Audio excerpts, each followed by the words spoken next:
Hello.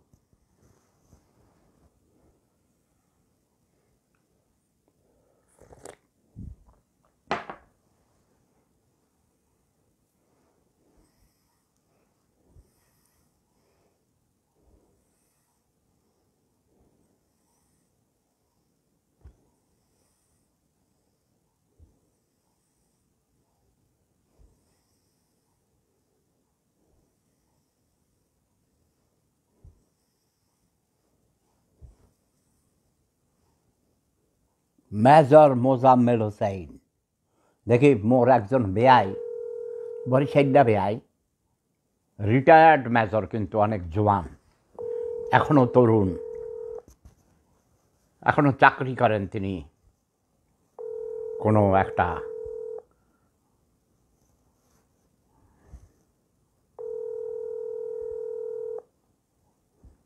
কি বলে কোনো প্রতিষ্ঠানে সম্ভবত চেয়ারম্যান অথবা ম্যানেজিং ডিরেক্টর চিফ এক্সিকিউটিভ এমন কিছু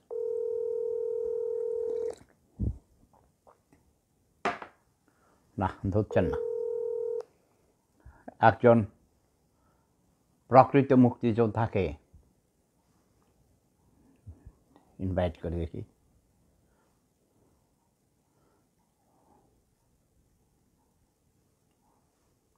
অ্যাডভোকেট ফজলুর রহমান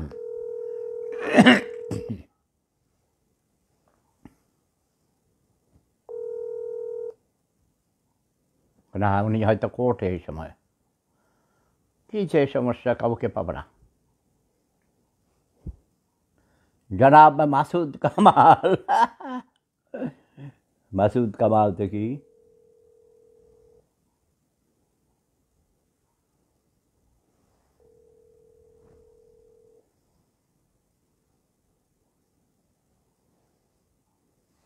তিনিও নাই ভাই এমন সময় কেউ নাই দেখি একজন লোক বারবার আমার সাথে কথা বলতে চেয়েছেন একজন কবি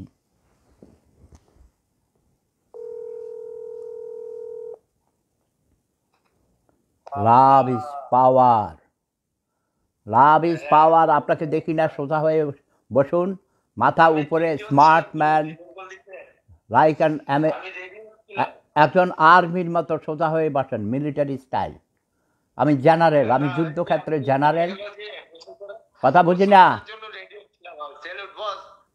হ্যাঁ কোথায় কি জন্যে আচ্ছা বইমেলায় যাবেন 1 মিনিট আমি এখন লাইভে ফেসবুকে আছি আপনার সাথে কথা বলবো আপনি আমার সাথে কথা বলতে চেয়েছেন আমি অসুস্থ আমি এখন হাসপাতাল এবং এসব নিয়ে বেশি ব্যস্ত থাকি সবসময় শরীর ও মন ভালো থাকে না আপনার চেহারা দেখি না তো আসেন আপনার বইমেলার এগুলো আপনার দিয়ে দিই আজকে আপনার হট কেকের মতো বিক্রি হয়ে যাবে আপনার চেহারাটা দেখি মাথা উঠান যা বলে শুনেন নানার নাম না দাদার নাম বিক্রি করে চলেন মিয়া নিজের নামে চলেন না যেদিন আপনি বলেছেন আমি হুমায়ুন আজাদের নাতি তখনই বুঝেছি যে আপনি মেরুদণ্ডহীন প্রাণী না না না আমি একটু ফ্রেশ হয়ে নিয়ে মুখের মধ্যে কত কিছু মাছ ও আচ্ছা আচ্ছা ঠিক আছে সাজুগুজু করে আসেন সাজু হ্যাঁ ফেস দেখান কোনো ব্যাপার না কবিরা এমন থাকে কবিরা এমনই থাকে কোনো ব্যাপার না এই যে দেখেন হ্যাঁ হ্যাঁ কারণ অনেক কবি দার্শনিকরা মানে থাকে কেয়ারফুলি কেয়ারলেস আপনি সাজুগুজু করে আসেন আমি ফেসবুকে আসি বেশিক্ষণ থাকবো না কারণ ফেসবুকে লাইভ কতক্ষণ থাকবো তারপরেও আপনার নাম বলেন নাম কাব্যগ্রন্থের নাম বলেন আচ্ছা আমার কাব্যগ্রন্থের নাম এবার যেটা বের হয়েছে চোখের ভেতরে নুহের প্লাবন হ্যাঁ চোখের ভিতরে নুহের প্লাবন নবী নূর প্লাবনের কাহিনী আমরা জানি আর তারপর আপনার নাম বলুন কবি অন্তমিলন কবি অন্তমিলন বাংলাদেশের নতুন প্রজন্মের অনেককে জিজ্ঞেস করেছি কেউ তো আপনাকে চিনে না নামও জানে না আপনার কবিতার কথা তো দূরের কথা এমন কেন আচ্ছা আপনি রেডি হয়ে আসেন তারপর আপনি বুঝবেন আপনাকে আজকে কিছু শব্দ বোমা মারবো, তাহলে আপনি ভাইরাল হয়ে যাবেন। আপনার কাব্যগ্রন্থের নাম বলে দিচ্ছি, thank you, thank you. Stall number কত? আচ্ছা, আপনি স্টল স্টল নাম্বার। আমাকে 10 মিনিট সময় দেন, আপনি আজকে একদম মানে শব্দ বোমা মেরে ফাটাই দিবেন।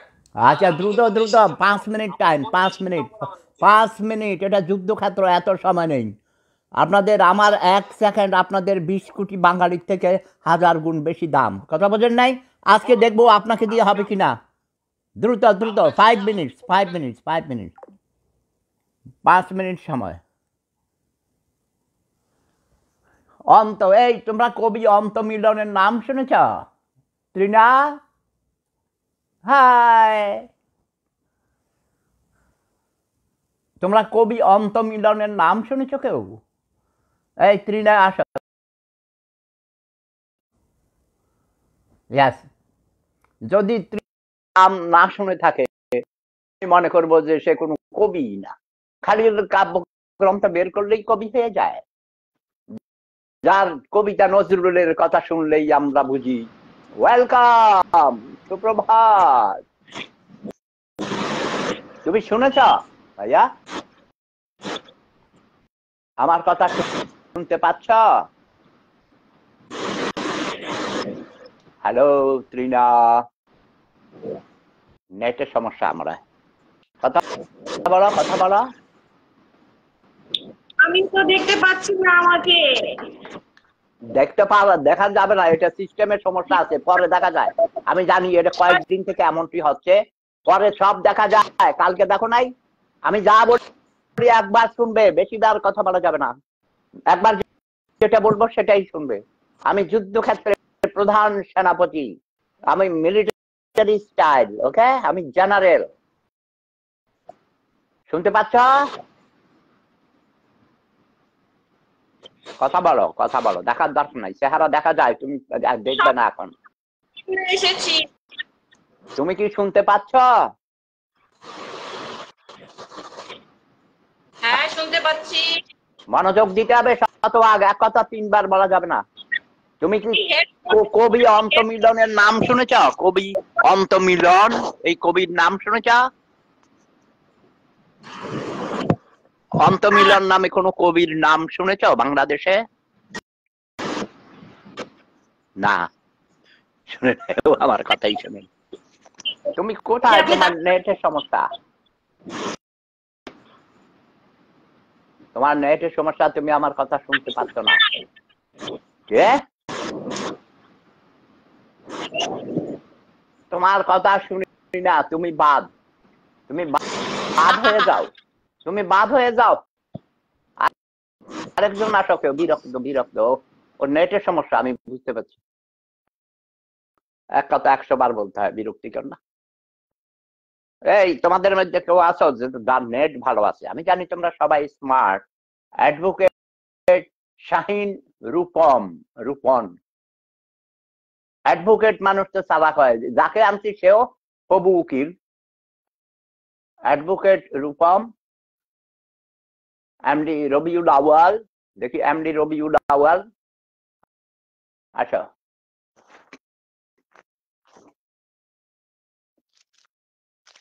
না, তোমাদের কি ভাবনা, এখনো বাংলাদেশের নতুন প্রজন্মের ছেলে মেয়েরা এখনো পার্সেন্টেজে পড়ে না, স্মার্ট হয়েছে খুব কম, তাই না? কিছু কিছু ছেলে মেয়েরা যারা বিপ্লব ঘটাইছে ওরা অবশ্যই স্মার্ট। যদিও সার্জিস আলমের সাথে আদর্শগত আমার অমিল আছে, সেই ইসলামী মানে ধর্ম ব্যবসায়ী এখানে দানি রেখেছে ছাগলের মতো, বোঝো নাই? ও হলো ওই ধর্ম ব্যবসায়ী, ধর্মকে পুঁজি করে রাজনীতি করে ক্ষমতায় আসতে চায়। হয়তো বা আগামী নির্বাচনে তোমরা দেখবে সার্জিস আলম, তারপরে আব্দুল্লাহ, হাসনাত আব্দুল্লাহ, তারপরে এই ধরনের যারা, মাহফুজ আলম। মাহফুজ আলম নাকি আমার নাতি হয়। আমি আমার বাড়ি নানার বাড়ির কাছে, বুঝছো? আমাকে বলেছে আমার মামাতো ভাই বলেছে যে ভাইয়া সে তো আপনার নাতি হয়। আমি কি তাই নাকি? নাতি হলে কি হবে? এখন আদর্শগত অমিল অনেকের থাকবে, তাই না? বহু পথ, বহু মত, বহু মত, বহু পথ। এই জন্যই অনেক ধর্ম সৃষ্টি হয়েছে, অনেক মতবাদের সৃষ্টি হয়েছে। লক্ষ্য কিন্তু সবার এক। যারা জামাত শিবির করে তারাও কিন্তু দেশকে ভালোবাসে, অনেক ভালোবাসে। কত ভালোবাসে, নিজের জীবনের চেয়ে বেশি ভালোবাসে। যেমন করে আমরা যারা মহান মুক্তিযুদ্ধে ঝাঁপিয়ে পড়েছিলাম, আমরা আমাদের জীবনের চেয়েও নিজের দেশকে বেশি ভালোবেসেছিলাম। দেশকে ভালোবেসেই আমরা জীবন উৎসর্গ করে মহান মুক্তিযুদ্ধে ঝাঁপিয়ে পড়েছিলাম। আমার মায়ের পায়ে ধরে সালাম করে দোয়া নিয়ে আমি মুক্তিযুদ্ধে গিয়েছি। আমার মা বলেছে যাও বাবা, দেশ স্বাধীন করে আসো। আমরা 6 ভাই, একই মায়ের গর্ভে 6 ভাই মুক্তিযুদ্ধে গিয়েছি। দেশে 5 ভাই ছিলাম, মাঠে যুদ্ধ করেছি। আর আমার আরেক ভাই, আমার ইমিডিয়েট ছোট ইঞ্জিনিয়ার ফায়েজ, সে 67-এ ইংল্যান্ডে গিয়েছিল। সেখান থেকে আমার বাবা সহ আমার জ্যাঠা চাচা সহ মিলে তখন আমাদের পরিবারের 4 জন মজুমদার ফ্যামিলি ইংল্যান্ডে ছিলেন। তারা মহান মুক্তিযুদ্ধকে সংগঠিত করেছিল।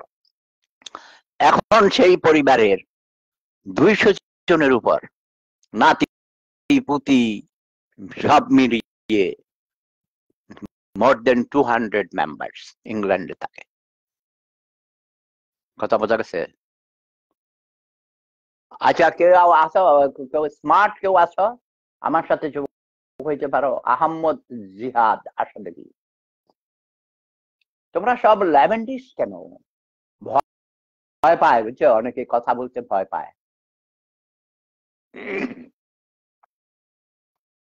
আমি ঘুম থেকে উঠে কতগুলো মেসেজ পেয়েছি। কোন এক তরুণী লিখেছে যে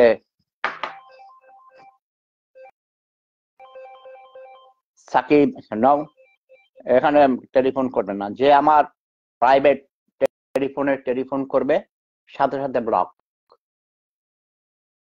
ওকে, আমার private telephone only for my family member and for my doctors and only for special official purposes. MD Sohel Rana Sardar. দাদু, আমি হাজীগঞ্জের ছেলে। এই হাজীগঞ্জ আসো, হাজীগঞ্জের ছেলেরা স্মার্ট হয়, আসো দেখি। কই তুমি আসো, তুমি অ্যাড হও। আমাকে এখানে রিকোয়েস্ট করো যে তুমি অ্যাড হতে চাও। ওয়াও, এই তো এসে গেছে। আসসালামু আলাইকুম। ওয়ালাইকুম সালাম। এমডি সোহেল রানা সর্দার নাকি? কি নাম তোমার ভাইয়া? শরীফুল আলম সৈকত। হ্যাঁ, সংক্ষিপ্ত পরিচয় বলো। তোমার নাম? শরীফুল আলম সৈকত। দেশের বাড়ি? আমার বাড়ি শাহরাস্তি নিজমিহার, কালীবাড়ির পাশে। ভেরি গুড, দাঁড়াও। আচ্ছা, তুমি লাইনে থাকো। এখন আমি আমাদের কই আপনার কই কবির সাহেব, ভিডিও কল। আপনার চেহারা, আপনার এই সুন্দর চেহারা, উদাস, দাড়ি কাটার সময় নেই, দার্শনিক সেজে যায় সব। আমি অন্তমিলন, আমাকে পাঠ করা সশ্লোক নবস। হ্যাঁ, বাংলাদেশের অন্তমিলন। হ্যাঁ, আপনি বলেন এই পর্যন্ত কোন যুবক যুবতী আমার লাইনে যারা ফ্রেন্ড কোটি কোটি, কেউ বলতে পারে নাই, আপনাকে নামও শুনে নেই, আপনার কবিতাও পড়ে নাই। কিসের কবি হয়েছেন এখন আপনি? একটা কথা বলি, এখন শোনেন, আমি কিসের কবি এটা বাংলাদেশে সবাই জানে। আমি ডক্টর হুমায়ুন আজাদের নাতি, এবং আমার যে বই বের হয়েছে, আমার বই নিষিদ্ধ হয়েছিল একটা কথা একটি পাথর নদী। তো বইটি নিষিদ্ধ হওয়ার পর থেকে আমি দীর্ঘ কিছুদিন লেখালেখি থেকে বিরতি ছিলাম। এখন 3 বছর ধরে আমার বই বের হচ্ছে, এবং আমার বইগুলো কিন্তু ওই ছোটখাটো বই না। একটা বই 10 পর্ব বা 12 পর্ব, এই যে হৃৎপিণ্ডের বনভোজন, এটা আমার লেখা একটা কাব্যগ্রন্থ। এটা বের হয়েছিল দেশ পাবলিকেশন। দেখি আপনি একটু মাঝখানে যান, আপনাকে ভালো করে দেখি না কেন। ইয়াস, স্মার্ট ম্যান। আমাকে দেখতে পাচ্ছেন? হ্যাঁ, দেখতে পাচ্ছি, বলেন। এই যে আমার চোখের ভেতরে নোয়ের প্লাবন এবার বের হয়েছে এবং ইত্যাদি গ্রন্থ প্রকাশের 19 নং প্যাভিলিয়নে বইটা পাওয়া যাচ্ছে এবং লাইন ধরে যুবক যুবতীরা বইটা কিনছে। আবার বলুন, স্টল নাম্বার, প্যাভিলিয়ন পরিষ্কার করে। কত number stall, pavilion number? Stall ইত্যাদি গ্রন্থ প্রকাশ, হ্যাঁ না স্টল না, প্যাভিলিয়ন। আপনি ভুল বলছেন। ভালো করে বলেন, আপনি পরিষ্কার করে বলুন। আমি যে 35 বছর পর বাংলা কথা বলতে পারি, সেই জন্য আমাকে ধন্যবাদ দেন আগে। না, স্যালুট, আপনাকে স্যালুট। আপনাকে আমার হ্যাঁ, গুড। আবার পরিষ্কার করে বলুন, ভালো করে 2-3 বার, যেন শ্রোতারা শুনে মনে রাখতে পারে। বলুন। আপনি হলেন শব্দবোমার জাদুকর। আমার কথা না, আপনার স্টলের কথা বলেন। আপনার বই কোথায় পাবে? স্টলের কথা বলছি। আমার বই পাওয়া যাচ্ছে দেশ পাবলিকেশনস এর স্টলে। এটা গত বছরের নাগা উপন্যাস এবং তার আগের বছরের হৃৎপিণ্ডের বনভোজন কাব্যগ্রন্থ। আর আমার যেটা নতুন বই বের হয়েছে এবার, চোখের ভেতরে নোয়ের প্লাবন, 10 ফরমার বই। ওটার মূল্য 400 টাকা। উল্টা করে ধরেছেন কেন? বই ঘুরিয়ে বলুন, দেখা যায় কিন্তু এখানে পড়তে পারে। না, উল্টা করুন, বই উল্টা করুন। সরি হ্যাঁ, আপনার জন্য ক্যামেরা আমি ঘুরিয়ে ধরেছি। আপনি শব্দবোমা ফোন দিয়েছে আমাকে, আমি তো ভয়ের মধ্যে আছি যে কখন আমাকে বাসটা দিবেন। শব্দবোমা মানে বই বেচে টাকা বানায়, বা প্রথমে যেন নিষিদ্ধ হয়, যখন নিষিদ্ধ হইলে তখন মানুষ চিনে। তাসলিমা নাসরিনের মতো এক একটা লিখে পাঠায়, যেটা আমাদের সোসাইটির জন্য গ্রহণযোগ্যতা পায় না। ওরা টাকা কামায়, বহুত কিছু করে। তাসলিমা নাসরিনকে আমি ছোটবেলা থেকে চিনি, তাকে আমি এনকারেজও করেছি। সে ভিয়েনাতেও এসেছিল 2-3 বার। আমার অ্যাপয়েন্টমেন্ট সে পায় নাই, কারণ তার কিছু গোড়ামি আছে, তার কিছু নোংরামি আছে, যেগুলো আমি পছন্দ করি না। একটা মানুষ, আমার সমাজ কোনটা গ্রহণ করবে, আরো কিছু কিছু আছে যেগুলো আমরা এখনো কিন্তু যতই বলি আমার চেয়ে স্মার্ট, আমার চেয়ে এত বেশি সহজ সরল, মন খোলা, প্রাণ খোলা একজন মুক্ত মনা আমি এখনো পাইনি দ্বিতীয় জন। ওকে, অন্যরা টাকা বানায়, ধান্দাবাজি করে, কেউ প্রবাসে বিদেশে আসার জন্য বাংলাদেশে থেকে ধর্মের বিরুদ্ধে আজেবাজে কথা বলে, নবী মোহাম্মদের বিরুদ্ধে কথা বলে। আরে ভাই, প্রতিটি ধর্মই অনেক ভালো কাজও করেছে, করে নাই? প্রতিটি ধর্ম অনেক ভালো কাজও করেছে, সেই ভালোগুলোকে তুলে ধরো। নবী মোহাম্মদ কয়টা বিয়ে করেছে, বিবাহ ছাড়া কত নারীর সাথে ছিল, এসব কথা বলার দরকার নেই। আচ্ছা, আপনি বিয়ে করছেন ভাই? কবি সাহেব, বিয়ে করছেন? আমি বিয়ে করেছি, আমার একটা বাচ্চা আছে। প্রেম করে বিয়ে করেছেন? আপনার বোন নাম কি? প্রেম করে বিয়ে করেছে, কাপড় নেছে বউ। হ্যাঁ, কোথা থেকে এটা পাঠাইছেন? কোথা থেকে? এটা আসলে সিস্টেম হয়ে গেছে। বুঝেছি। আর প্রাণ খুলে বলেন, কবিতা, আপনার কবিতা শুনে আমার কবিতা শুনে তো এক তরুণী আত্মহত্যা করেছে, আরো কত তরুণীরা এখনো হাবুডুবু খাচ্ছে। আপনি শুনেন কথা, আমার কথা বুঝে কথা জবাব দিবেন প্লিজ। আগে শুনেন, তারপরে বুঝেন, তারপরে জবাব দিবেন। নাহলে আজকে শব্দ বোমার আঘাতে কলিজা বিতীর্ণ করবো। ব্যবসায়ী, ধর্ম ব্যবসায়ী, বই দেখে মানুষের পকেটের টাকা নেওয়া ধান্দাবাজি। হুমায়ুন আহমদ একজন সুরসুরি দিয়া খালি মাঠে কোটি কোটি টাকা কামাইয়া গেছে, তাই না? কি আছে কি জানেন? হুমায়ুন আজাদ হলো আমার শিক্ষক। কথা বলতে নিষেধ করেছি, আমি প্রশ্ন করলে জবাব দিবেন। বিরক্ত হয়ে আপনি খেয়ে যায়, হারাইয়া যায়। হুমায়ুন আজাদ আমার সরাসরি শিক্ষক ছিলেন না। জাহাঙ্গীরনগর ইউনিভার্সিটিতে যখন আমি সিনিয়র স্টুডেন্ট, ছাত্র নেতা, মুক্তিযুদ্ধ থেকে ফেরত একজন বীর মুক্তিযোদ্ধা, তখন তিনি জাহাঙ্গীরনগর বিশ্ববিদ্যালয়ে ভর্তি, মানে শিক্ষক হিসাবে জয়েন করেছেন। তিনি অত্যন্ত স্বল্পভাষী ছিলেন, অনেক কম কথা বলতেন, বাট আমরা তার সাথে অত্যন্ত আন্তরিক, বড় ভাইয়ের মতো এরকম ছোট ভাই সম্পর্ক ছিল। আচ্ছা বাজবে, পরে আবার আরেকটা বলবো। খিলগা গোরানে, দাঁড়ান এক সেকেন্ড, আপনি তো ব্যস্ত, কখন যাইবেন বই মেলায়, কয়টা বই বিক্রি হইব, কয়টাতে সই অটোগ্রাম দিবেন। আরে কথা বলতে নিষেধ করেছে, নিষ্প্রয়োজনীয় কথা বলতে। আপনি শুধু শুনবেন, শোনার অভ্যাস বেশি করেন, তাহলে গেইনার হবেন। যদি বলতে চান তাহলে কাজ হবে না, তাহলে আমি ব্লক করে দিব। I don't have time. আমি বলেছি 20 কোটি আমি প্রশ্ন করলে জবাব দেব, আমি কেটে দিব। কিন্তু আমি I am very dangerous man. আমি খুব খারাপ, ভালোর সাথে ভালো, খারাপের সাথে খারাপ। আপনাকে আমি 100 বার বলেছি আমার কথার মাঝখানে কথা বলা যাবে না। আমি জিজ্ঞেস করলে জবাব দিবেন, ঠিক আছে? কথার মুড নষ্ট হয়ে যায়। অবশ্যই অবশ্যই গুড। অবশ্যই অবশ্যই। আপনি প্রেম করে বিয়ে করেছেন, ভালো করেছেন, তরুণীকে পটিয়েছেন, তরুণীকে জিজ্ঞেস করলে বলো না সে আমাকে পটাইছে, আমি তাকে পটাই নাই, তাই না? এরকম হয়। কিন্তু প্রেম করা ভালো। আমি বলেছি যেমন লাভ ইজ পাওয়ার, এটা হলো আপনারা সেটাকে মানে ব্যাখ্যা করেন। এই প্রেম বলতে আমি স্রষ্টার সাথে সৃষ্টির মিলনের প্রয়াসকে বুঝাই। লাভ মানে শ্রদ্ধা বুঝায়।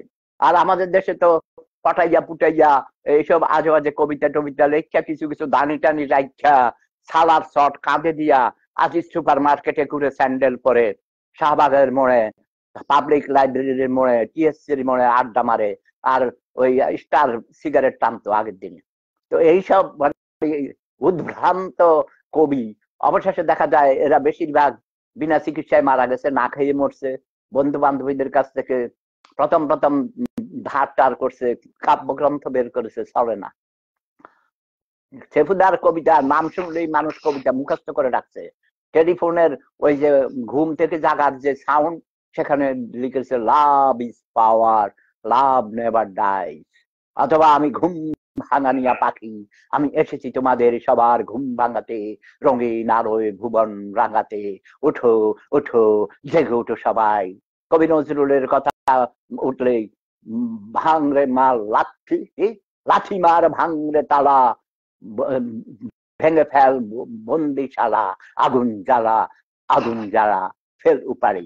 এরকম অনন্ত, আপনার অন্ত কি নাম বললেন? অন্ত অন্ত মিলনের কোন কবিতা আমার জীবনে আমি আমার কানেও শুনি নাই।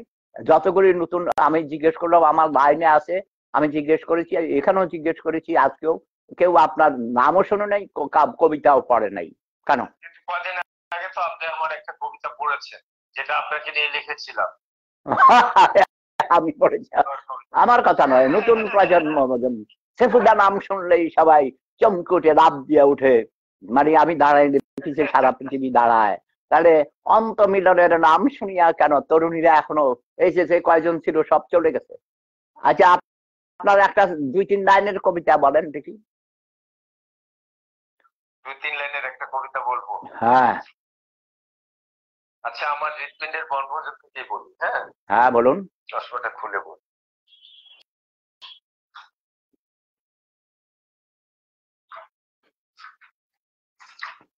আপনি যেহেতু কবিতা শুনতে চেয়েছেন, আমি একা না, সারা পৃথিবী শুনতে, আপনাকে দেখছে।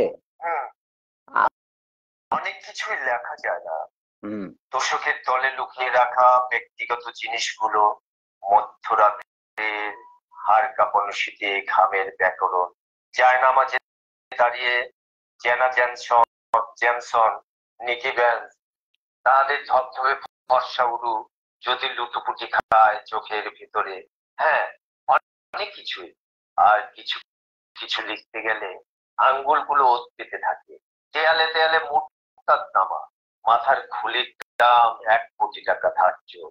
আর কিছু তো একদমই না। রাজা মহারাজাদের গুণগান লিখতে লিখতে, জন্ম নিয়ন্ত্রণ পদ্ধতিগুলোর গুণগান গাইতে গাইতে, আমাদের অবিদল তেলের দোকানের লাইনে দাঁড়িয়ে মালবড়ো ঠোঁটে জ্বালিয়ে। ধন্যবাদ ধন্যবাদ ধন্যবাদ ধন্যবাদ। পাবলিক প্লেসে। হ্যাঁ ঠিক আছে দাদা, অনেক ধন্যবাদ। কবি অন্ত মিলন। শেষ হলো না কবিতাটা? না না, শেষ হবে না, এত সময় নাই। আপনি পরে ইয়েতে গিয়ে আবার কল করবেন সরাসরি আমাকে, ঠিক আছে? আমি যখন লাইভে আবার যাব, স্টল গিয়ে আরো ভালো হবে। আমি যেটা বলি সেটা শুনেন। সব কিছু নষ্টদের অধিকারে যাবে, আমি জানতাম সবকিছু নষ্টদের অধিকারে যাবে। আচ্ছা, আপনি কি জন্য লেখেন সেটা বলেন। কবি হয়েছেন কেন? আর তো অনেক কাম ছিল, অভিনেতা হইতে পারতেন। আপনি যে স্মার্ট দেখা যায়, আপনি কবি, অভিনেতা বা অন্য কিছু না হইলে হয়ে আর কি করে? পেশা কি? কাব্য কবিতা লেখা ছাড়া? আমার বিজনেস রয়েছে, আর মূলত আমি কবিতা লিখি, এটা রক্তের সাথে আমার মিশে গিয়েছে। আমি কবিতার কারণে সরকারি চাকরি পেয়েও করিনি। হুম। তার মানে এখন বুঝেন যে কেন আমি কবিতা লিখি। না না, কেন সেটা জবাব ঠিক হয়নি। সরকারি আপনার রক্তের সাথে মিশে আছে সেটা সরকারি অন্য কথা। চাকরি, হ্যাঁ, যেমন আমি সরকারি লিখি চাকরি সমাজ পাওয়ার পরেও আমি পরিবর্তনের কবিতা জন্য লিখি। লিখি। আমি কারণ যেটা অনুভব করি কবিতা আমার জীবনে সম্পর্ক গবেষণা তৈরি করে করেছি না। যা না, না, দেখেছি সেগুলো সমাজ মানুষের কাছে পরিবর্তন, মেসেজ কবিতা হিসাবে। কখনো সমাজ পরিবর্তন করতে পারে না। মা- মা- না, না, না, হ্যাঁ, এটা কবিতা কখনো সমাজকে পরিবর্তন করতে পারে না। কে বলেছে কবিতা, আপনাকে এটা? কবিতাই পারে। হ্যাঁ, না, না, নো আমি নো বলছি নো নো, ইউ আর রং। না, কবিতা পারে না এই কারণে যে কবিতা খুব জটিল একটা ব্যাপার। কবিতা আসলে সহজ ব্যাপার। ভাই বুঝি আপনি মোল্লা মোল্লা, আপনি মোল্লা বুঝি, মোল্লারা বলেন অশিক্ষিত মূর্খ। দাঁড়ান, আপনি এত কথা করেন না। আপনার কাছে শিকার, আপনার কাছে শিকার কিছু নাই ভাই। আপনি আপনি ফালতু জান, অশিক্ষিত মূর্খ। এসব আজব আজব লোকের ইন্টারভিউ নেই নাম। এরা কমার্শিয়াল ফ্যাটের দায়ে কবি হয়েছে। কবিতা সমাজ পরিবর্তন করতে পারে না। কবিতা বিপ্লব ঘটিয়েছে। যুগে যুগে যত বড় বড় কবি, কবি নজরুল থেকে শুরু করে তারপরে রবীন্দ্রনাথ, যত রকম কবি, সে হুমায়ুন আজাদের আত্মীয় নাতি বলে পরিচয় দেয়, বাট সে হুমায়ুন আজাদের আদর্শের সাথেও সে বিরোধিতা করছে। এইসব কবি, এদের কবিতা এই জন্যই এরা মানে অন্য ব্যবসা করতে হয়। ঠিক আছে, ব্যবসা করুক, কিন্তু তার কাব্যগ্রন্থ আমি শিওর আজকে যদি আমি এই মুহূর্তে জরুরি ভিত্তিতে সেফুদার শব্দ বোমা অন্তত 20টা কবিতা আমার হাতের কাছেই এরকম 100-200 কবিতা পড়ে আছে ছড়িয়ে ছিটিয়ে। আমার যদি একটা কাব্যগ্রন্থ আজকে যদি কেউ বের করতে পারে, সরি, হট কেকের মতো বিক্রি হবে আমি জানি। আমাকে বলে জার্মান ভাষার বিভিন্ন পত্র পত্রিকায় আমার ছাপ হয়, জার্মান পত্রিকায়। আমাকে অনেক প্রবাসী বিদেশিরা আমাকে অনুরোধ করে তাদেরকে দিতে কবিতা, তারা কাব্যগ্রন্থ বের করবে ইংরেজি ভাষায়, জার্মান ভাষায়, বিভিন্ন ভাষায়, তুর্কি ভাষায় অনুবাদ করে করে। লাভেরিন্থ, সারা বিশ্বব্যাপী যত কবি আছে পৃথিবীর সব কবিদের একটা সম্মেলন হয়, একটা সংস্থা আছে, সেটার নাম লাভেরিন্থ। আমি গত 35 বছর যাবৎ সেই লাভেরিন্থের মেম্বার। এই কবিকে দিয়ে হবে না ভাই, এইসব মরা কবি, এরা সমাজ পরিবর্তন করতে চায় না, এরা পেটের দায়ে কবি হয়েছে। তারপরেও আমি বলছি, তোমরা যারা বই মেলায় যাবে, তোমরা দেখবে তার স্টল বলেছে, কাব্যগ্রন্থের নাম বলেছে, করুণা করে হলেও এই অথর্ব কবির কাব্যগ্রন্থ দেখবে, পছন্দ হলে কিনবে। দুই একটা পড়ে যদি মনে করো যে হ্যাঁ পড়া যায়, কারণ এই দুর্মূল্যের বাজারে যেখানে তেল, নুন, আলু, পেঁয়াজ কিনতেই মানুষের জীবন শেষ হয়ে যায়, হিমশিম খায় বেঁচে থাকার জন্য, সেখানে এই অখাদ্য কুখাদ্য কবিতা আমার মনে হয় না কেউ কিনবে। কারণ এখন সব ভয়েসের মাধ্যমে আমরা যখন ইউটিউবে, ফেসবুকে মানুষ শুনে, তাই না? হাঁটতে হাঁটতে, ট্রাভেল করতে করতে, এমনকি বাথরুমে বসে, বাথটাবে গোসল করতে করতেও আমি কানে ইয়ারফোন দিয়ে আমি শুনি, ঠিক না? সময়, টাইম ইজ ইম্পর্টেন্ট। এই লোকের দিয়ে তোমরা কি মনে করো তাকে শব্দ বোমা মারতেছি আমি? তাকে শব্দ বোমার আঘাতে তার কলিজা বিদীর্ণ করে দিব, ঠিক আছে? আমি আপাতত শেষ করি, পরে আবার আসবো, কারণ এই ভিডিওটা অনেক লম্বা হয়ে গেছে। লাভ ইজ পাওয়ার, প্রেম ধর্ম সেরা ধর্ম, সে বলেছে। তো আমি কন্ট্রিবিউট করেছি, তাকে আউট করে দিয়েছি। এই জন্য আউট করে দিয়েছি মানে তাকে লাত্তি মেরে বের করে দিয়েছি। সে একটা ডাহা মিথ্যা কথা বলেছে, অশিক্ষিত বর্বর ছোট লোক গরিবের মতো কথা বলেছে, বলে যে কবিতা কিছুই পারে না, কবিতা কোনো পরিবর্তন আনতে পারে না, সে মূর্খ, সে অশিক্ষিত, সে বর্বর, সে ছোট লোক, ঠিক আছে? অন্তমিলন, অন্ত কবি অন্তমিলনের লেখা আমাকে দেখাবে তোমরা যারা আজকে বইমেলায় যাবে বা পরেও। লাভ ইজ পাওয়ার, প্রেম ধর্ম সেরা ধর্ম। কেমন দিলাম কবি? অন্তমিলন, এই নামটা তোমরা মনে রাখবে সবাই, এবং বই মেলায় গিয়ে তার কাব্যগ্রন্থ বের করবে।